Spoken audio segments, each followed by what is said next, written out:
Jay-Z is one such person who went from the street to becoming one of the richest artists in the world. Hello and welcome to our channel. Today, we are going to tell you about Jay-Z's secret to success. So, let us begin.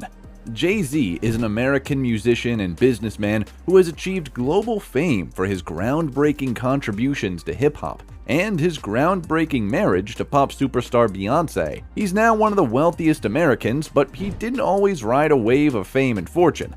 Jay-Z, a New York native, did not come from a privileged background. Instead, he had a difficult youth that drove him to rap as a form of expression and release. He spent a number of years working in the hip-hop industry before he got famous. The fact that he started his own record label and was responsible for his own success was a major factor. Jay-Z has built his fortune and fame by always prioritizing himself and the causes he believes in. Today, the man is worth $1.3 billion. Well, in his own words, Jay-Z said, "I walk in every room as myself.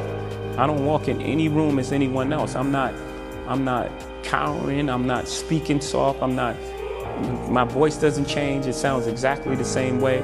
I'm walking as myself and proud, and I speak for us, and that gives me a joy. I'm honored to be in those rooms, and so yes." It's like, don't listen to anyone. Everybody's scared. Everyone tells you how things worked out, but it worked out for you that way. So don't listen to anyone because their experience is unique to who they are. You know what I mean? And then a lot of people will try to put their fears on you. You can't do that. No, you can't do it. Right. You know what I'm saying? So they just projecting, they're putting things that they don't believe that they can do on you. And you may possibly do it. Like my uncle, he was telling me, my uncle said I never sell 1 million records. I sold 1 million records like 1 million times. The man understands the struggle that is needed for success, and he understands the importance of thinking. This is one of the reasons he has risen to such levels of success. Nobody ever told Jay-Z when he was a poor child living in a housing project that he would be worth $1.3 billion and sell out Madison Square Garden. He did, however, have a 6th grade teacher named Miss Loden who must have noticed something in the young Sean Carter. That tiny bit of encouragement encouraged Jay-Z to think big and pursue opportunities outside of the projects. It all begins with a big picture perspective and the determination to see it through. However, in your drive for money, you should not forget that you need to have the proper respect. Jay Volume Z's 2, Hard Knock Life, was named the Best Rap Album Grammy winner in 1999.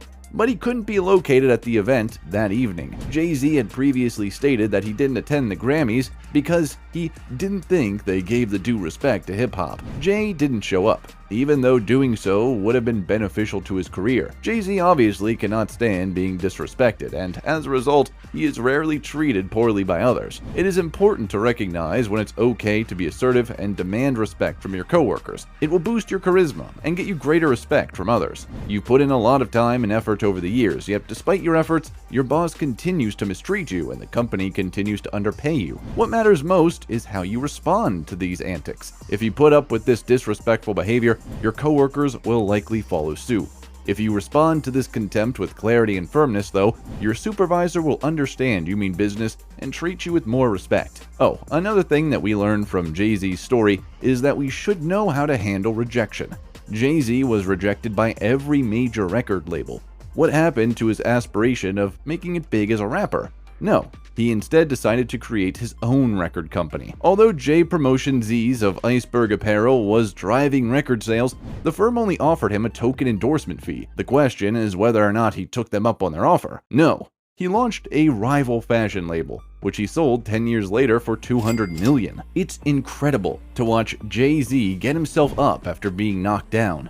All of us would do well to embrace this outlook. As unfortunate as it may be, failure is a necessary step on the road to success, and it is imperative that we recognize this. If you are constantly being turned down, you should not give up. You should use this setback as motivation to develop your skills and abilities. Jay-Z also teaches us that we should not run our mouths. When Jay associate Z's Jazz landed a major record deal with EMI, he was still trying to make it as a musician. Jazz was planning a trip to London for a recording session, and he invited Jay-Z to tag along. The reaction from Jay Entourage Z was muted as he shared the news. They told him they felt abandoned by the music industry and that rappers were being utilized. Of course, Jay-Z disregarded their criticism, but he also learned an important lesson. Sometimes it's best to keep quiet about your ambitions. Jay-Z claims he decided then that he wanted his own record deal, but he didn't go around talking about it to even his closest pals. It's tempting to gush about your hopes and plans for the future, but try to keep your mouth shut. It might be disheartening when those closest to you, such as family and friends, don't share your vision. What counts more than words are deeds. Finally, we must understand that skills are transferable.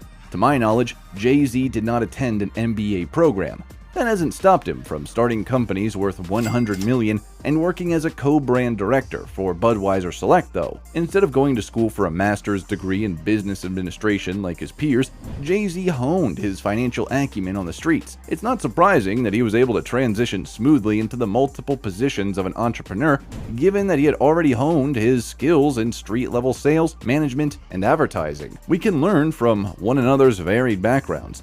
Develop as many abilities as you can. A skill that seems pointless right now could end up being really beneficial down the road. Additionally, always be on the lookout for opportunities to apply the knowledge you've gained in one area to another. So, that's all the time we had today, folks. Hope you enjoyed this video. Don't forget to subscribe to our channel and do hit the bell icon on your way out. See you all next time.